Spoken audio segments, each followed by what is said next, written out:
सत श्री अकाल जी। उम्मीद करदा हाँ कि तुसीं सब बिल्कुल ठीक ठाक होवोगे। ਅੱਜ ਦੀ ਵੀਡੀਓ ਵਿੱਚ ਅਸੀਂ ਜੋ 8 ਅਗਸਤ ਨੂੰ ਪਟਵਾਰੀ ਦੀ ਪ੍ਰੀਖਿਆ ਹੋਈ ਸੀ ਜੀ, ਉਸ ਦੇ ਵਿੱਚ ਜੋ ਕਰੰਟ ਅਫੇਅਰ ਅਤੇ ਜਰਨਲ ਨੌਲੇਜ ਦੇ 30 ਸਵਾਲ ਪੁੱਛੇ ਗਏ ਸਨ, ਉਹਨਾਂ ਉੱਤੇ ਚਰਚਾ ਕਰਾਂਗੇ। ਇਹ ਸਵਾਲ ਬਹੁਤ ਜ਼ਿਆਦਾ ਜ਼ਰੂਰੀ ਹਨ, ਇੰਪੋਰਟੈਂਟ ਹਨ, ਕਿਉਂਕਿ ਆਉਣ ਵਾਲੀਆਂ ਪ੍ਰੀਖਿਆਵਾਂ ਵਿੱਚ ਇਹਨਾਂ ਵਿੱਚੋਂ ਕਈ ਸਵਾਲ ਰਿਪੀਟ ਹੋ ਸਕਦੇ ਹਨ। ਜੇਕਰ ਤੁਸੀਂ ਪੰਜਾਬ ਪੁਲਿਸ ਜਾਂ ਕਿਸੇ ਹੋਰ ਪ੍ਰੀਖਿਆ ਦੀ ਤਿਆਰੀ ਕਰ ਰਹੇ ਹੋ ਤਾਂ ਇਸ ਵੀਡੀਓ ਨੂੰ ਐਂਡ ਤੱਕ ਜ਼ਰੂਰ ਦੇਖਿਓ ਜੀ, ਕਿਉਂਕਿ ਇਹ ਸਾਰੇ ਸਵਾਲ ਬਹੁਤ ਹੀ ਜ਼ਿਆਦਾ ਇੰਪੋਰਟੈਂਟ ਹਨ। ਆਓ ਅਸੀਂ ਸ਼ੁਰੂ ਕਰਦੇ ਹਾਂ ਜੀ ਅੱਜ ਦੀ ਵੀਡੀਓ ਪਹਿਲੇ ਸਵਾਲ ਤੋਂ। ਪਹਿਲਾ ਸਵਾਲ ਪੁੱਛਿਆ ਗਿਆ ਹੈ ਜੀ, ਸ਼੍ਰੀ ਹਰਿਮੰਦਰ ਸਾਹਿਬ ਦੀ ਨੀਂਹ ਕਿਸ ਦੁਆਰਾ ਰੱਖੀ ਗਈ ਸੀ? ਆਪਸ਼ਨਾਂ ਤੁਹਾਡੀ ਸਕਰੀਨ ਤੇ ਆ ਚੁੱਕੀਆਂ ਹਨ ਜੀ। ਇਹ ਸਵਾਲ ਦਾ ਸਹੀ ਉੱਤਰ ਸੀ ਮੀਆਂ ਮੀਰ। ਸ਼੍ਰੀ ਹਰਿਮੰਦਰ ਸਾਹਿਬ ਜੀ, ਜਿਸ ਨੂੰ ਅਸੀਂ ਗੋਲਡਨ ਟੈਂਪਲ ਵੀ ਕਹਿੰਦੇ ਹਾਂ, ਇਸ ਦੀ ਨੀਂਹ ਸਿੱਖਾਂ ਦੇ ਪੰਜਵੇਂ ਗੁਰੂ ਸ਼੍ਰੀ ਗੁਰੂ ਅਰਜਨ ਦੇਵ ਜੀ ਨੇ 1599 ਈਸਵੀ ਵਿੱਚ ਲਾਹੌਰ ਦੇ ਇੱਕ ਮੁਸਲਮਾਨ ਪੀਰ ਸਾਈਂ ਮੀਆਂ ਮੀਰ ਪਾਸੋਂ ਰਖਵਾਈ ਸੀ। ਪੇਪਰਾਂ ਵਿੱਚ ਇਹ ਸਵਾਲ ਵੀ ਪੁੱਛਿਆ ਜਾ ਸਕਦਾ ਹੈ ਕਿ ਹਰਿਮੰਦਰ ਸਾਹਿਬ ਦਾ ਪਹਿਲਾ ਗ੍ਰੰਥੀ ਕੌਣ ਸੀ? ਤਾਂ ਇਹਦਾ ਸਹੀ ਉੱਤਰ ਹੋਵੇਗਾ ਜੀ ਬਾਬਾ ਬੁੱਢਾ ਜੀ। ਸਵਾਲ ਨੰਬਰ 92 ਜੀ, ਇਹ ਇੰਪੋਰਟੈਂਟ ਸਵਾਲ ਹੈ, ਅਗਲੀਆਂ ਪ੍ਰੀਖਿਆਵਾਂ ਵਿੱਚ ਵੀ ਇਹ ਸਵਾਲ ਰਿਪੀਟ ਹੋ ਸਕਦਾ ਹੈ। ਸਤਲੁਜ ਅਤੇ ਬਿਆਸ ਦਰਿਆ ਦੇ ਵਿਚਾਲੇ ਤਕੋਣੇ ਖੇਤਰ ਨੂੰ ਕੀ ਕਿਹਾ ਜਾਂਦਾ ਹੈ? ਜੋ ਸਾਡਾ ਪੰਜਾਬ ਹੈ ਜੀ, ਇਸ ਦੇ ਵਿੱਚ 3 ਦਰਿਆ ਵਹਿੰਦੇ ਹਨ। ਸਭ ਤੋਂ ਹੇਠਾਂ ਵਹਿੰਦਾ ਹੈ ਸਤਲੁਜ ਦਰਿਆ, ਫਿਰ ਵਹਿੰਦਾ ਹੈ ਬਿਆਸ ਦਰਿਆ ਅਤੇ ਉੱਪਰ ਸਭ ਤੋਂ ਰਾਵੀ ਦਰਿਆ। ਅਜੋਕੇ ਪੰਜਾਬ ਵਿੱਚ ਸਾਡੇ 3 ਦਰਿਆ ਹਨ। ਸਤਲੁਜ ਦਰਿਆ ਪੰਜਾਬ ਦਾ ਸਭ ਤੋਂ ਲੰਮਾ ਦਰਿਆ ਹੈ ਜੀ। ਇਸ ਨੂੰ ਪੰਜਾਬ ਦੀ ਰੀੜ੍ਹ ਦੀ ਹੱਡੀ ਕਿਹਾ ਜਾਂਦਾ ਹੈ। ਜੋ ਇਸ ਦੇ ਹੇਠਲੇ ਪਾਸੇ ਵਾਲਾ ਖੇਤਰ ਭਾਵ ਖੱਬੇ ਪਾਸੇ ਵਾਲਾ ਖੇਤਰ ਹੈ, ਇਸ ਨੂੰ ਕਿਹਾ ਜਾਂਦਾ ਹੈ ਮਾਲਵਾ ਖੇਤਰ। ਸਤਲੁਜ ਅਤੇ ਬਿਆਸ ਨਦੀ ਦੇ ਵਿਚਕਾਰਲੇ ਖੇਤਰ ਨੂੰ ਕਿਹਾ ਜਾਂਦਾ ਹੈ ਜੀ ਦੁਆਬਾ ਖੇਤਰ, ਅਤੇ ਬਿਆਸ ਅਤੇ ਰਾਵੀ ਦਰਿਆ ਦੇ ਜੋ ਇਹ ਵਿਚਕਾਰਲਾ ਖੇਤਰ ਹੈ, ਇਸ ਨੂੰ ਕਿਹਾ ਜਾਂਦਾ ਹੈ ਮਾਝਾ। ਹੁਣ ਸਾਨੂੰ ਸਵਾਲ ਪੁੱਛਿਆ ਗਿਆ ਹੈ ਜੀ, ਸਤਲੁਜ ਅਤੇ ਬਿਆਸ ਨਦੀ ਦੇ ਵਿਚਕਾਰਲੇ ਖੇਤਰ ਨੂੰ ਕੀ ਕਿਹਾ ਜਾਂਦਾ ਹੈ? ਤਾਂ ਤੁਹਾਨੂੰ ਪਤਾ ਹੀ ਲੱਗ ਗਿਆ ਹੋਵੇਗਾ ਕਿ ਬਿਆਸ ਅਤੇ ਸਤਲੁਜ ਨਦੀ ਦੇ ਇਸ ਵਿਚਕਾਰਲੇ ਖੇਤਰ ਨੂੰ ਕਿਹਾ ਜਾਂਦਾ ਹੈ ਜੀ ਦੁਆਬਾ। ਸਵਾਲ ਨੰਬਰ 93 ਜੀ, ਪੰਜਾਬੀ ਸੱਭਿਆਚਾਰ ਵਿੱਚ ਸੱਗੀ ਫੁੱਲ ਦਾ ਕੀ ਅਰਥ ਹੈ? ਆਪਸ਼ਨਾਂ ਤੁਹਾਡੀ ਸਕਰੀਨ ਤੇ ਡਿਸਪਲੇ ਹੋ ਚੁੱਕੀਆਂ ਹਨ ਜੀ। ਇਸ ਸਵਾਲ ਦਾ ਸਹੀ ਉੱਤਰ ਹੈ ਜੀ ਇੱਕ ਗਹਿਣਾ। ਇਹ ਔਰਤਾਂ ਵੱਲੋਂ ਪਹਿਨਿਆ ਜਾਣ ਵਾਲਾ ਇੱਕ ਗਹਿਣਾ ਹੈ ਜੋ ਔਰਤਾਂ ਮੱਥੇ ਉੱਪਰ ਲਗਾਉਂਦੀਆਂ ਹਨ। ਸਵਾਲ ਨੰਬਰ 94 ਜੀ, ਪੰਜਾਬ ਸੂਬੇ ਦਾ ਮੋਢੀ ਕੌਣ ਸੀ? ਆਪ ਜੀ ਨੂੰ ਪਤਾ ਹੈ ਕਿ 15 ਅਗਸਤ 1947 ਨੂੰ ਭਾਰਤ ਆਜ਼ਾਦ ਹੋ ਗਿਆ ਸੀ ਜੀ, ਤੇ 26 ਜਨਵਰੀ 1950 ਵਿੱਚ ਭਾਰਤ ਦਾ ਸੰਵਿਧਾਨ ਲਾਗੂ ਹੋਇਆ ਸੀ। ਜਦੋਂ ਭਾਰਤ ਆਜ਼ਾਦ ਹੋਇਆ ਜੀ ਤਾਂ ਬਹੁਤ ਸਾਰੇ ਰਾਜਾਂ ਨੇ ਭਾਸ਼ਾ ਦੇ ਆਧਾਰ ਤੇ ਰਾਜਾਂ ਦੀ ਮੰਗ ਕਰਨੀ ਸ਼ੁਰੂ ਕਰ ਦਿੱਤੀ। ਇਸ ਕਰਕੇ 1953 ਵਿੱਚ ਇੱਕ ਫਜ਼ਲ ਅਲੀ ਸ਼ਾਹ ਕਮਿਸ਼ਨ ਬਣਾਇਆ ਗਿਆ, ਜਿਸ ਨੇ 1956 ਵਿੱਚ ਭਾਸ਼ਾ ਦੇ ਆਧਾਰ ਤੇ ਕਈ ਰਾਜਾਂ ਦਾ ਨਿਰਮਾਣ ਕੀਤਾ ਸੀ। ਭਾਸ਼ਾ ਦੇ ਆਧਾਰ ਤੇ ਬਣਨ ਵਾਲਾ ਪਹਿਲਾ ਰਾਜ ਸੀ ਜੀ ਆਂਧਰਾ ਪ੍ਰਦੇਸ਼, ਜੋ ਕਿ ਤੇਲਗੂ ਭਾਸ਼ਾ ਦੇ ਆਧਾਰ ਤੇ ਬਣਿਆ ਸੀ। ਇਸੇ ਪ੍ਰਕਾਰ ਹੀ ਪੰਜਾਬੀ ਭਾਸ਼ਾ ਦੇ ਆਧਾਰ ਤੇ ਇੱਕ ਵੱਖਰੇ ਰਾਜ ਦੀ ਮੰਗ ਕੀਤੀ ਗਈ ਕਿ ਇੱਕ ਵੱਖਰਾ ਪੰਜਾਬ ਸੂਬਾ ਹੋਣਾ ਚਾਹੀਦਾ ਹੈ। ਜੋ ਇਹ ਵੱਖਰੇ ਸੂਬੇ ਪੰਜਾਬੀ ਸੂਬੇ ਦੇ ਮੰਗ ਦੇ ਮੋਢੀ ਸਨ ਜੀ, ਤੁਸੀਂ ਦੱਸਣਾ ਹੈ ਉਹ ਕੌਣ ਸਨ। ਆਪਸ਼ਨਾਂ ਤੁਹਾਡੀ ਸਕਰੀਨ ਤੇ ਆ ਚੁੱਕੀਆਂ ਹਨ ਜੀ। ਇਸ ਸਵਾਲ ਦਾ ਸਹੀ ਉੱਤਰ ਹੈ ਜੀ ਮਾਸਟਰ ਤਾਰਾ ਸਿੰਘ। ਮਾਸਟਰ ਤਾਰਾ ਸਿੰਘ ਨੇ ਫਤਿਹ ਸਿੰਘ ਦਰਸ਼ਨ ਸਿੰਘ ਨਾਲ ਮਿਲ ਕੇ ਪੰਜਾਬੀ ਸੂਬੇ ਦੀ ਮੰਗ ਬਹੁਤ ਜ਼ੋਰਦਾਰ ਢੰਗ ਨਾਲ ਉਠਾਈ ਸੀ। ਇਸ ਕਰਕੇ ਹੀ 1 ਨਵੰਬਰ 1966 ਵਿੱਚ ਨਵਾਂ ਪੰਜਾਬ ਜੋ ਸਾਡਾ ਅਜੋਕਾ ਪੰਜਾਬ ਹੈ ਹੋਂਦ ਵਿੱਚ ਆਇਆ ਸੀ। ਸਵਾਲ ਨੰਬਰ 95 ਜੀ, ਹੇਠਾਂ ਲਿਖੇ ਸੰਗਠਨਾਂ ਵਿੱਚੋਂ ਭਗਤ ਸਿੰਘ ਦਾ ਸੰਬੰਧ ਕਿਹੜੇ ਸੰਗਠਨ ਨਾਲ ਸੀ? ਆਪਸ਼ਨਾਂ ਤੁਹਾਡੀ ਸਕਰੀਨ ਤੇ ਡਿਸਪਲੇ ਹੋ ਚੁੱਕੀਆਂ ਹਨ ਜੀ। ਇਸ ਸਵਾਲ ਦਾ ਸਹੀ ਉੱਤਰ ਹੈ ਡੀ, ਦੋਵੇਂ ਬੀ ਅਤੇ ਸੀ। ਜੋ ਨੌਜਵਾਨ ਭਾਰਤ ਸਭਾ ਜਿਸ ਦੀ ਸਥਾਪਨਾ 1926 ਵਿੱਚ ਹੋਈ ਸੀ, ਹਿੰਦੁਸਤਾਨ ਸੋਸ਼ਲਿਸਟ ਰਿਪਬਲਿਕ ਐਸੋਸੀਏਸ਼ਨ ਜਿਸ ਦੀ ਸਥਾਪਨਾ 1928 ਵਿੱਚ ਸੀ, ਭਗਤ ਸਿੰਘ ਇਹਨਾਂ ਦੋਨਾਂ ਸੰਗਠਨਾਂ ਦਾ ਮੈਂਬਰ ਸੀ। ਸਵਾਲ ਨੰਬਰ 96 ਜੀ, ਹੇਠਾਂ ਲਿਖਿਆਂ ਵਿੱਚੋਂ ਕਿਹੜੀ ਪੰਜਾਬ ਦੀ ਲੋਕ ਖੇਡ ਨਹੀਂ ਹੈ? ਆਪਸ਼ਨਾਂ ਤੁਹਾਡੀ ਸਕਰੀਨ ਤੇ ਆ ਚੁੱਕੀਆਂ ਹਨ ਜੀ। ਇਸ ਸਵਾਲ ਦਾ ਸਹੀ ਉੱਤਰ ਹੈ ਜੀ ਪਹੁੰਚੀ। ਪਹੁੰਚੀ ਹੱਥ ਉੱਤੇ ਬੰਨੀ ਜਾਂਦੀ ਹੈ, ਇਹ ਪੰਜਾਬ ਦੀ ਲੋਕ ਖੇਡ ਨਹੀਂ ਹੈ। ਸਵਾਲ ਨੰਬਰ 97 ਜੀ, ਕਿਹੜੀ ਥਾਂ ਨੂੰ ਭਾਰਤੀ ਹਾਕੀ ਦਾ ਮੱਕਾ ਕਿਹਾ ਜਾਂਦਾ ਹੈ? ਆਪਸ਼ਨਾਂ ਤੁਹਾਡੀ ਸਕਰੀਨ ਤੇ ਆ ਚੁੱਕੀਆਂ ਹਨ ਜੀ। ਇਸ ਸਵਾਲ ਦਾ ਸਹੀ ਉੱਤਰ ਹੈ ਜੀ ਜਲੰਧਰ ਜ਼ਿਲ੍ਹੇ ਵਿੱਚ ਪੈਂਦਾ ਸੰਸਾਰਪੁਰ। ਇਸ ਨੂੰ ਹਾਕੀ ਦਾ ਮੱਕਾ ਕਿਹਾ ਜਾਂਦਾ ਹੈ ਕਿਉਂਕਿ ਜੋ ਭਾਰਤੀ ਟੀਮ ਹੈ ਜੀ, ਇਸ ਦੇ ਵਿੱਚ 14 ਓਲੰਪਿਕ ਖਿਡਾਰੀ ਜੋ ਭਾਰਤੀ ਹਾਕੀ ਟੀਮ ਹੈ ਜੀ, ਇਸ ਦੇ ਵਿੱਚ 14 ਖਿਡਾਰੀ ਸਿਰਫ ਸੰਸਾਰਪੁਰ ਤੋਂ ਗਏ ਹਨ। ਆਪ ਜੀ ਦੀ ਨੌਲੇਜ ਲਈ ਦੱਸਣਾ ਚਾਹਾਂਗਾ ਕਿ ਭਾਰਤੀ ਹਾਕੀ ਟੀਮ ਨੇ 1928 ਵਿੱਚ ਪਹਿਲਾ 골ਡ ਮੈਡਲ ਪ੍ਰਾਪਤ ਕੀਤਾ ਸੀ। ਭਾਰਤੀ ਹਾਕੀ ਟੀਮ ਓਲੰਪਿਕ ਖੇਡਾਂ ਵਿੱਚ ਹੁਣ ਤੱਕ ਟੋਟਲ 8 골ਡ ਮੈਡਲ ਪ੍ਰਾਪਤ ਕਰ ਚੁੱਕੀ ਹੈ। ਜੇਕਰ ਅਸੀਂ 2020 ਟੋਕੀਓ ਓਲੰਪਿਕ ਦੀ ਗੱਲ ਕਰੀਏ ਜੀ, ਤਾਂ ਟੋਕੀਓ ਓਲੰਪਿਕ ਵਿੱਚ ਭਾਰਤੀ ਹਾਕੀ ਟੀਮ ਨੇ 41 ਸਾਲਾਂ ਬਾਅਦ ਕਾਂਸੇ ਦਾ ਮੈਡਲ ਪ੍ਰਾਪਤ ਕੀਤਾ ਹੈ। ਸਵਾਲ ਨੰਬਰ 98 ਜੀ, ਜਲਿਆਂਵਾਲੇ ਬਾਗ ਦਾ ਦੁਖਾਂਤ ਇਸ ਦਾ ਜ਼ਿੰਮੇਵਾਰ ਕੌਣ ਸੀ? ਆਪਸ਼ਨਾਂ ਤੁਹਾਡੀ ਸਕਰੀਨ ਤੇ ਆ ਚੁੱਕੀਆਂ ਹਨ ਜੀ। ਇਹ ਸਵਾਲ ਦਾ ਸਹੀ ਉੱਤਰ ਹੈ ਜਰਨਲ ਡਾਇਰ, ਕਿਉਂਕਿ ਜਰਨਲ ਡਾਇਰ ਨੇ 13 ਅਪ੍ਰੈਲ 1919 ਨੂੰ ਵਿਸਾਖੀ ਵਾਲੇ ਦਿਨ ਨਿਹੱਥੇ ਲੋਕਾਂ ਉੱਤੇ ਗੋਲੀਆਂ ਚਲਾਉਣ ਦਾ ਆਰਡਰ ਦਿੱਤਾ ਸੀ। ਸਵਾਲ ਨੰਬਰ 99 ਜੀ, ਖੁਸ਼ਵੰਤ ਸਿੰਘ ਜੋ ਕਿ ਇੱਕ ਪ੍ਰਸਿੱਧ ਨਾਵਲਕਾਰ, ਕਹਾਣੀਕਾਰ ਅਤੇ ਪੱਤਰਕਾਰ ਹਨ, ਇਹਨਾਂ ਦੀ ਸਵੈ ਜੀਵਨੀ ਦਾ ਸਿਰਲੇਖ ਕੀ ਹੈ? ਆਪਸ਼ਨਾਂ ਤੁਹਾਡੀ ਸਕਰੀਨ ਤੇ ਡਿਸਪਲੇ ਹੋ ਚੁੱਕੀਆਂ ਹਨ ਜੀ।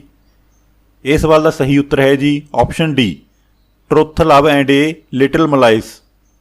ਸਵਾਲ ਨੰਬਰ 100 ਜੀ, ਧਾਰਮਿਕ ਕਾਰਜਾਂ ਲਈ ਰਕਮ ਇਕੱਠੀ ਕਰਨ ਲਈ ਜੋ ਮਸੰਦ ਪ੍ਰਥਾ ਸ਼ੁਰੂ ਕੀਤੀ ਗਈ ਸੀ ਜੀ, ਇਹ ਕਿਸ ਨੇ ਸ਼ੁਰੂ ਕੀਤੀ ਸੀ?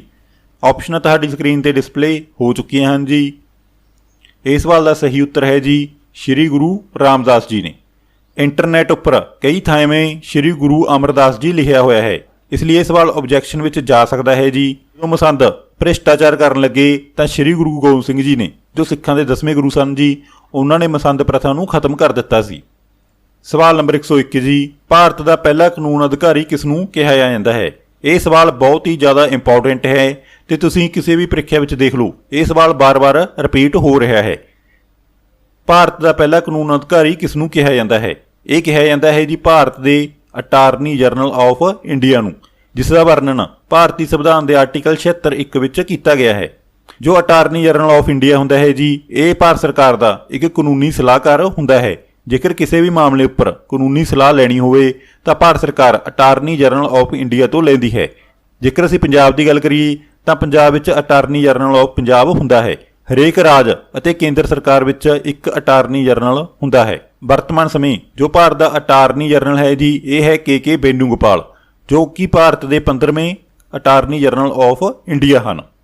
ਸਵਾਲ ਨੰਬਰ 102 ਜੀ, ਹੇਠ ਲਿਖਿਆਂ ਵਿੱਚੋਂ ਕਿਹੜੀ ਮੁੱਖ ਗ੍ਰੀਨ ਹਾਊਸ ਗੈਸ ਨਹੀਂ ਹੈ? ਆਪਸ਼ਨਾਂ ਤੁਹਾਡੀ ਸਕਰੀਨ ਤੇ ਆ ਚੁੱਕੀਆਂ ਹਨ ਜੀ। ਜੋ ਓਜ਼ੋਨ, ਵਾਟਰ ਵੈਪਰ, ਮਿਥੇਨ ਅਤੇ ਕਾਰਬਨ ਡਾਈਆਕਸਾਈਡ ਹੈ, ਇਹ ਚਾਰੇ ਹਨ ਜੀ ਗ੍ਰੀਨ ਹਾਊਸ ਗੈਸਾਂ। ਜੋ ਪਟਵਾਰੀ ਦੀ ਆਪਸ਼ਨਲ ਆਨਸਰ ਕੀ ਆਈ ਹੈ ਜੀ, ਉਸ ਦੇ ਵਿੱਚ ਓਜ਼ੋਨ ਨੂੰ ਸਹੀ ਉੱਤਰ ਦੱਸਿਆ ਗਿਆ ਹੈ। ਇਹ ਸਵਾਲ ਆਬਜੈਕਸ਼ਨ ਵਿੱਚ ਜਾ ਸਕਦਾ ਹੈ ਜੀ।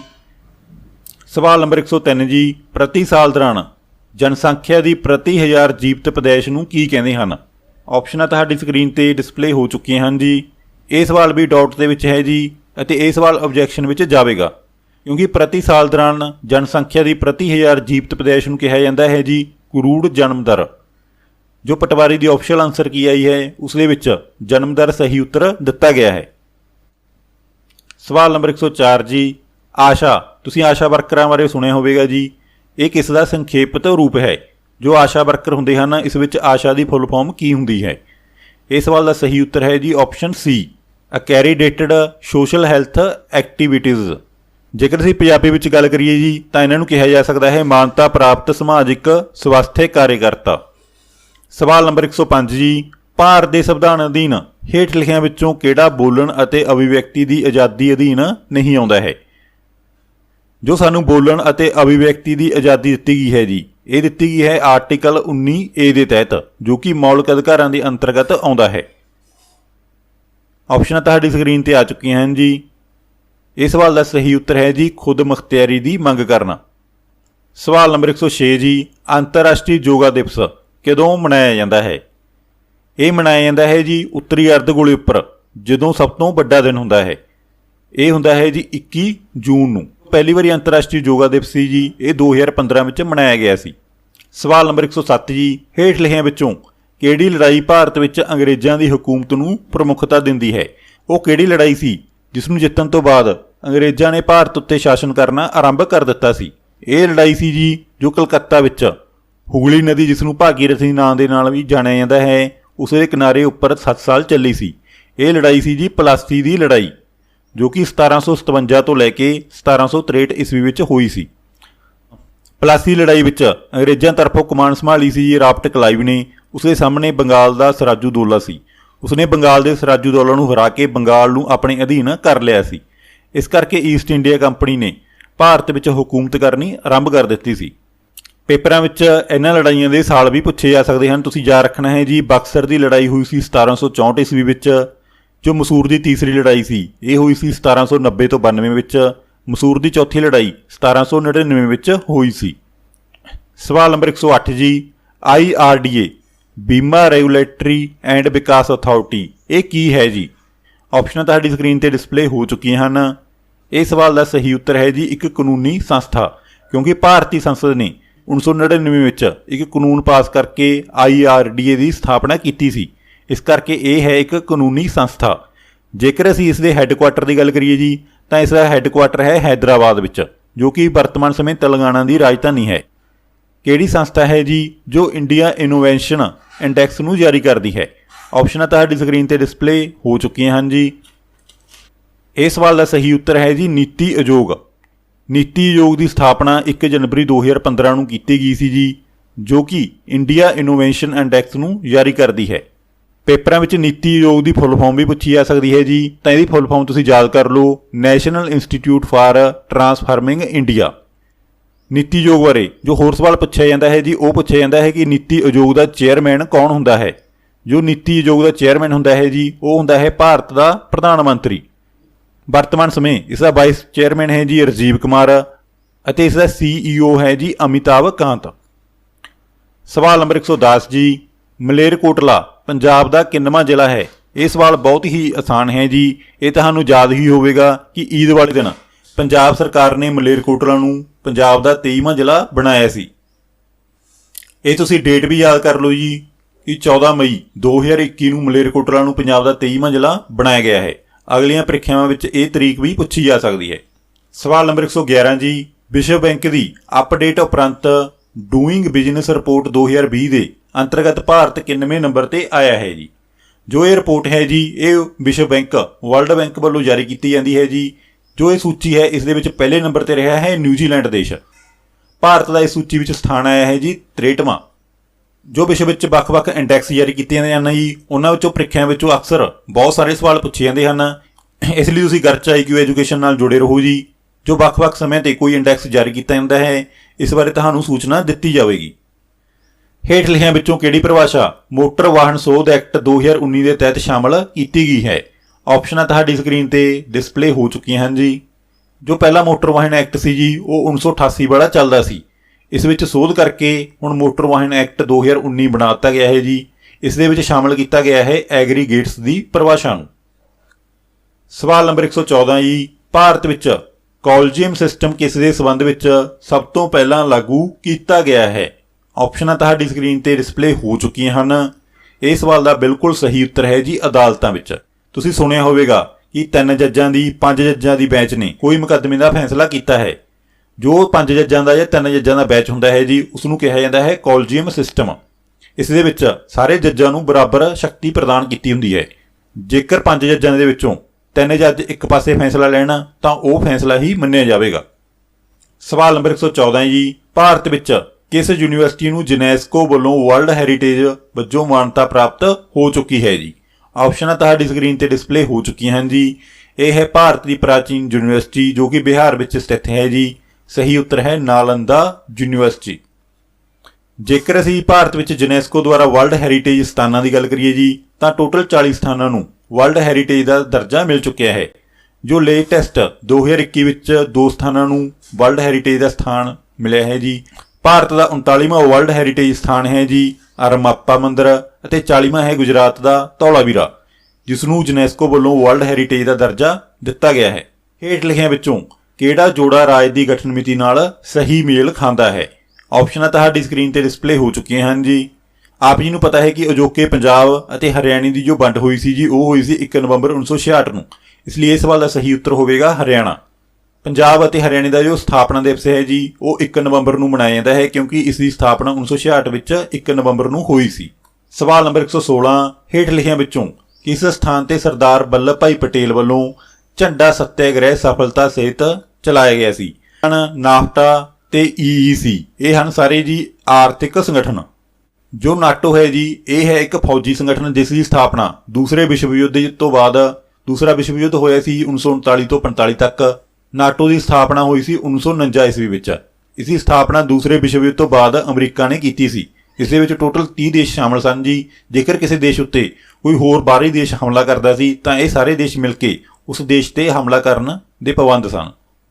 ਪੂਰੀ ਤਰ੍ਹਾਂ ਸੂਰਜੀ ਊਰਜਾ ਨਾਲ ਚੱਲਣ ਵਾਲਾ ਪਹਿਲਾ ਹਵਾਈ ਅੱਡਾ ਕਿਹੜਾ ਹੈ? ਆਪਸ਼ਨਾਂ ਤੁਹਾਡੀ ਸਕਰੀਨ ਤੇ ਡਿਸਪਲੇ ਹੋ ਚੁੱਕੀਆਂ ਹਨ ਜੀ। ਇਸ ਸਵਾਲ ਦਾ ਸਹੀ ਉੱਤਰ ਹੈ ਜੀ ਕੇਰਲਾ ਵਿੱਚ ਸਥਿਤ ਕੋਚੀ ਹਵਾਈ ਅੱਡਾ। ਬਾਲੀਵੁੱਡ ਦਾ ਪ੍ਰਤਿਭਾਵਾਨ ਅਭਿਨੇਤਾ ਇਰਫਾਨ ਖਾਨ ਜੋ ਕਿ 2020 ਵਿੱਚ ਚਲਾਣਾ ਕਰ ਗਏ ਹਨ ਜੀ। ਇਹਨਾਂ ਨੂੰ ਕਿਹੜੀ ਫਿਲਮ ਲਈ ਨੈਸ਼ਨਲ ਅਵਾਰਡ ਮਿਲਿਆ ਸੀ? ਇਹਨਾਂ ਨੂੰ 2012 ਵਿੱਚ ਨੈਸ਼ਨਲ ਅਵਾਰਡ ਮਿਲਿਆ ਸੀ ਜੀ। ਇਹ ਮਿਲਿਆ ਸੀ ਪਾਨ ਸਿੰਘ ਤੋਮਰ ਫਿਲਮ ਕਰਕੇ। ਸਵਾਲ ਨੰਬਰ 120 ਜੀ, ਸਰਦ ਓਲੰਪਿਕ ਖੇਡਾਂ ਕਿੱਥੇ ਆਯੋਜਿਤ ਕੀਤੀਆਂ ਜਾ ਰਹੀਆਂ ਹਨ? ਆਪਸ਼ਨਾਂ ਤੁਹਾਡੀ ਸਕਰੀਨ ਤੇ ਡਿਸਪਲੇ ਹੋ ਚੁੱਕੀਆਂ ਹਨ ਜੀ। ਜੋ ਸਰਦ ਓਲੰਪਿਕ ਖੇਡਾਂ ਹਨ ਜੀ, ਇਹ 2022 ਵਿੱਚ ਆਯੋਜਿਤ ਕੀਤੀਆਂ ਜਾਣਗੀਆਂ ਚੀਨ ਦੀ ਰਾਜਧਾਨੀ ਬੀਜ਼ਿੰਗ ਵਿੱਚ। ਜੇਕਰ ਅਸੀਂ ਵਿੰਟਰ ਓਲੰਪਿਕ ਖੇਡਾਂ ਦੀ ਗੱਲ ਕਰੀਏ ਜੋ 2020 ਵਿੱਚ ਹੋਣੀਆਂ ਸਨ ਜੀ ਅਤੇ 2021 ਵਿੱਚ ਹੋ ਰਹੀਆਂ ਹਨ, ਇਹ ਹੋਈਆਂ ਹਨ ਜਾਪਾਨ ਦੀ ਰਾਜਧਾਨੀ ਟੋਕੀਓ ਵਿੱਚ। ਟੋਕੀਓ ਓਲੰਪਿਕ ਖੇਡਾਂ ਵਿੱਚੋਂ ਵੀ ਬਹੁਤ ਸਾਰੇ ਸਵਾਲ ਅਗਲੀਆਂ ਪ੍ਰੀਖਿਆਵਾਂ ਵਿੱਚ ਪੁੱਛੇ ਜਾਣਗੇ ਜੀ। ਅਸੀਂ ਇੱਕ ਸਪੈਸ਼ਲ ਵੀਡੀਓ ਲੈ ਕੇ ਆਵਾਂਗੇ ਟੋਕੀਓ ਓਲੰਪਿਕ ਖੇਡਾਂ ਤੇ। ਇਸ ਦੇ ਵਿੱਚੋਂ ਕਿਹੜੇ-ਕਿਹੜੇ ਸਵਾਲ ਪੁੱਛੇ ਜਾ ਸਕਦੇ ਹਨ। ਜੇਕਰ ਤੁਹਾਨੂੰ ਇਹ ਜਾਣਕਾਰੀ ਚੰਗੀ ਲੱਗੀ ਜੀ ਤਾਂ ਇਸ ਵੀਡੀਓ ਨੂੰ ਲਾਈਕ ਕਰਕੇ ਇਸ ਵੀਡੀਓ ਨੂੰ ਆਪਣੇ ਦੋਸਤਾਂ ਨਾਲ ਵੱਧ ਤੋਂ ਵੱਧ ਸ਼ੇਅਰ ਕਰਿਓ ਜੀ, ਕਿਉਂਕਿ ਗਿਆਨ ਵੰਡਣ ਨਾਲ ਵਾਧਾ ਹੈ। ਜੇਕਰ ਅਸੀਂ ਹੁਣ ਗੱਲ ਕਰੀਏ ਜੀ ਕੱਟ ਆਫ ਮੈਟ ਦੀ ਕਿ ਪਟਵਾਰੀ ਦੇ ਪੇਪਰ ਲਈ ਕਿੰਨੀ ਕੱਟ ਆਫ ਮੈਟ ਜਾਵੇਗੀ, ਤਾਂ ਜੋ ਇਹ ਸੰਭਾਵਨਾ ਹੈ ਜੀ ਇਹ ਹੈ ਜਰਨਲ ਵਰਗ ਲਈ 70 +- 5 +- 5 ਦਾ ਅਰਥ ਹੈ ਜੀ ਕਿ 70 ਤੋਂ 5 ਨੰਬਰ ਹੇਠਾਂ ਭਾਵ 65 ਤੋਂ ਲੈ ਕੇ 75 ਤੱਕ। ਇਸੇ ਪ੍ਰਕਾਰ ਹੀ EWS ਦੀ 65 +- 5 ਜੀ, BC ਦੀ 60 +- 5 ਅਤੇ SC ਦੀ 55 +- 5 ਕੱਟ ਆਫ ਮੈਟ ਰਹਿ ਸਕਦੀ ਹੈ। ਪਰੰਤੂ ਇਸ ਦਾ ਪਤਾ ਲੱਗੇਗਾ ਜੀ ਜਦੋਂ ਪਟਵਾਰੀ ਦੀ ਆਫੀਸ਼ੀਅਲ ਕੱਟ ਆਫ ਮੈਟ ਆਵੇਗੀ। ਇਹ ਇੱਕ ਸੰਭਾਵਨਾ ਹੈ।